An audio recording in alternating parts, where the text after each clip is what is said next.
খুশির খবর শুনতে না শুনতেই ছোট্ট সোনার জন্য কিছু কিছু ছোট ছোট প্রস্তুতি শুরু করে দিল তার বাবা। আর ছেলে মানুষের কিন্তু এই সারাটা জীবন চলে যায় পুরো একটা তার পরিবারকে ভালো রাখতে রাখতেই, যেটার কিন্তু দাম আমরা সবসময় বুঝতেই পারি না, অথচ সারাটা জীবনই তারা সব কিছুই করে যাচ্ছে আমাদের জন্য। তো কি হয়েছে না হয়েছে এই ফুল ভিডিওটাতেই বলবো, তাহলে ভিডিওটা কিন্তু এন্ড অবধি সবাই আমার সাথে থেকো। হ্যালো এভরিওয়ান, কেমন আছো তোমরা সবাই? আশা করছি তোমরা সবাই খুব ভালো আছো, আর আমরাও অনেক ভালো আছি। আজকে দিনটা দেখো কত সুন্দর। এখন কিন্তু জাপানে শরৎকাল চলছে, কিন্তু যা মারাত্মক গরম, গরমের এই ভাবটা এখনও যাচ্ছে না। প্রায় দিনই 35 ডিগ্রি সেলসিয়াস তাপমাত্রা থাকছে, ঘরে বাইরে অসম্ভব রকম গরম থাকছে। সূর্য ডুবলে পরে একটুখানি এই ঠান্ডা ঠান্ডা ভাব পাওয়া যাচ্ছে, তাও অতটা বেশি না। কবে যে এই গরমটা শেষ হবে বুঝতেই পারছি না। সকালবেলা আমার এই ছোট্ট ব্যালকনিটাতে একটু টাইম স্পেন্ড করার পর ঘরে গিয়ে দেখি উনি রান্নাবান্নার প্রস্তুতি নিয়ে ফেলেছে। এখানে চাল কুমড়ো গ্রেট করতে শুরু করে দিয়েছে, আর আমি চলে আসলাম আমার সকালের ব্রেকফাস্ট করতে। ব্রেকফাস্ট করতে না করতেই কলিং বেল টিপলো কে যেন, গিয়ে দেখি আমাদের পার্সেল চলে এসেছে। ও একটা পার্সেল অর্ডার করেছিল অ্যামাজন থেকে, সেইটাই আজকে সকাল সকাল ডেলিভারি হয়ে গেছে। সেটাই ও আর কি সাইন টাইন করে এখন ঘরে নিয়ে আসছে। তো কি এনেছে সেটা তো অবশ্যই তোমাদেরকে বলবো, মানে দেখাবো। পুরো ভিডিওটা দেখলে তোমরা বুঝতেই পারবে। তোমরা তো জানোই যে এখন আমার ফার্স্ট ট্রাইমেস্টার চলছে, আর এই সময় বেশি ঝোঁকা বা ওঠা বসা করা, সিঁড়ি ভাঙা এইগুলো একদমই উচিত না। আর আমরা আগে যেই টেবিলটায় খেতাম ওটা অ্যাকচুয়ালি কোতাৎসু ছিল, ছোট্ট একটা জাপানিজ টেবিল। তো ওইটাতে নিচে বসে খেতে হতো। তো নিচে বসে খাওয়ার বারবার ওঠাতে অনেক অসুবিধা হতো। তা আমি বলছিলাম যে এখন কিনতে হবে না, আর একটু ভারী মাস পড়লেই কেনো। কিন্তু ও আর কোনো কথা শুনলো না। আমার অসুবিধা হচ্ছে দেখে একদম একটা বড় ডাইনিং টেবিল অর্ডার করে দিল, যাতে চেয়ারে বসেই খাওয়া দাওয়া করতে পারি। আর যেটা মেন কারণ সেটা হলো আমি 2 দিন মানে ভুলবশত নিচু হয়ে বসেছিলাম, হাঁটু ভেঙে কোমর ভেঙে, আর উঠতে গিয়ে পেটে প্রচণ্ড ব্যথা পেয়েছিলাম।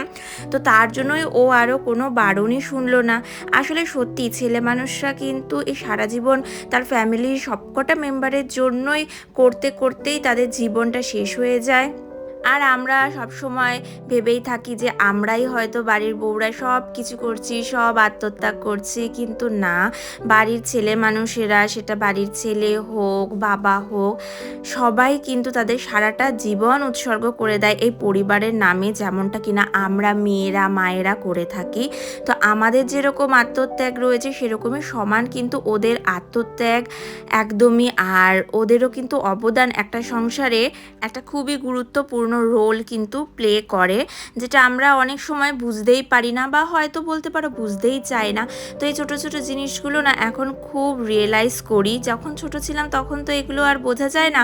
এই বিয়ের পর বা আরেকটু বড় হলে তখন বোঝা যায় যে না, একটা ফ্যামিলিকে ধরে রাখার জন্য ফ্যামিলির ছেলে সদস্যরা মানে বাবা দাদা বা বর কতটাই না এরা কষ্ট করে থাকে, যেমনটা কিনা আমরা মেয়েরা করে থাকি।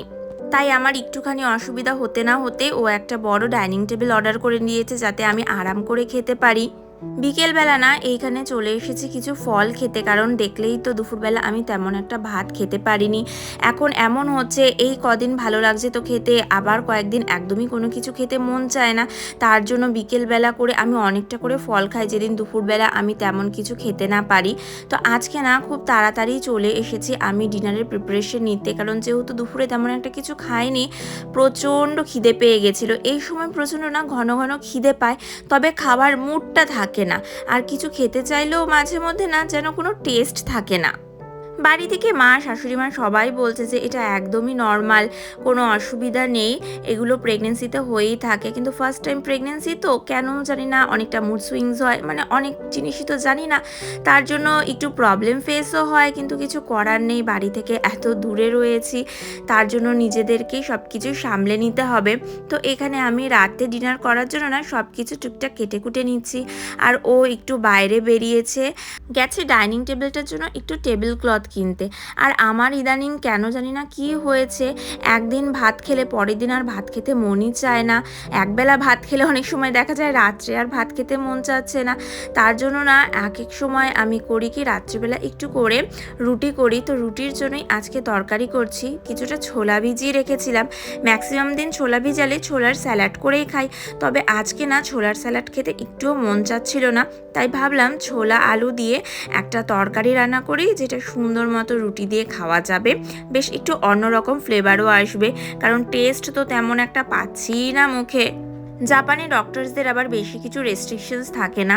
তাদেরকে যখন আমি বলেছি আমার ডক্টরকে গিয়ে যে আমার কোনো কিছু খেতে মন চাচ্ছে না, তো উনি নর্মালি বলল যে কোনো কিছু করার নেই, ফার্স্ট ট্রাইমেস্টার কিন্তু এইরকমই লাগবে, যখন 5 মাস 6 মাস হবে তখন থেকে আস্তে আস্তে তোমার অ্যাপেটাইট চেঞ্জ হবে, অ্যাপেটাইট ভালো হবে, মুখে টেস্ট আসবে। তো এই কটা মাস কিন্তু এরকমই একটু সহ্য করে থাকতে হবে। তাও কিন্তু উনি আমাকে কোনো ধরনের কোনো মেডিসিন দেয়নি যে তুমি কিন্তু খেতে না পারলে এই মেডিসিনগুলো খাবে। উনি আমাকে ডাইরেক্টলি বলে দিয়েছে যে যতটা পারবে ততটা খাবে, জোর করে খাবার কোনো প্রয়োজন নেই।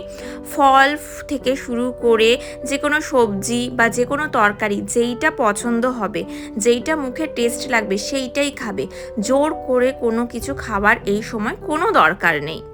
এইখানে শুনেছি যে একদমই যারা খেতে পারে না বা খেলেই যাদের প্রচুর বমি হয় তাদেরকেই নাকি ডক্টর কিছু মেডিসিন সাজেস্ট করে থাকে, কারণ পেটে তো খাবার রাখতে হবে।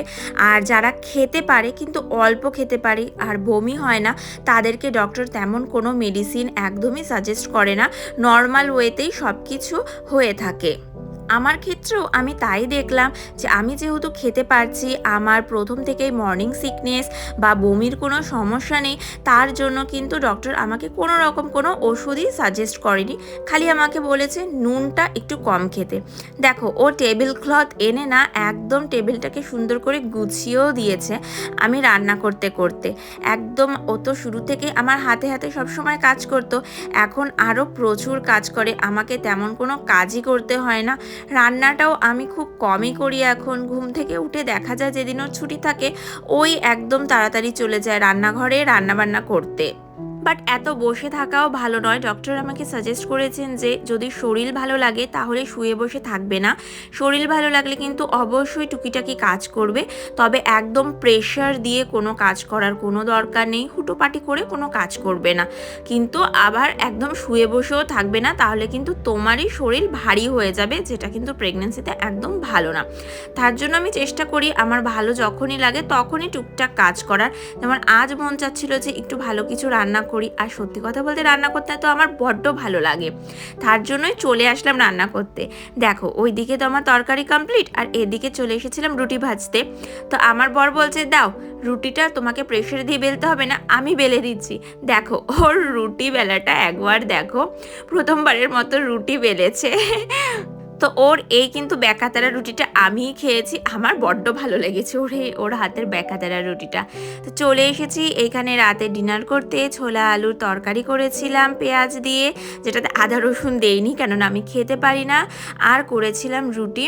তো চলে এসেছি দুজনে মিলে এখন খাওয়া দাওয়া করতে। রাত বেশি বাজে না, 7টা মতো বাজে। চলে এসেছি তাড়াতাড়ি খেতে, কারণ দুপুরে তেমন একটা কিছু খাইনি, আর এমনিও আমরা তাড়াতাড়ি ডিনার করি। তাহলে চলো আজকের ব্লগটা এই অবধিই রাখলাম। আশা করছি তোমাদের ব্লগটা খুব ভালো লেগেছে। ভালো লাগলে কিন্তু সবাই লাইক কমেন্ট আর ব্লগটাকে শেয়ার করো, আর যারা নতুন দেখছো তারা কিন্তু প্লিজ আমার চ্যানেলটাকে সাবস্ক্রাইব করে দিও। তাহলে সবাই ভালো থেকো, সুস্থ থেকো, দেখা হবে অন্য ব্লগে।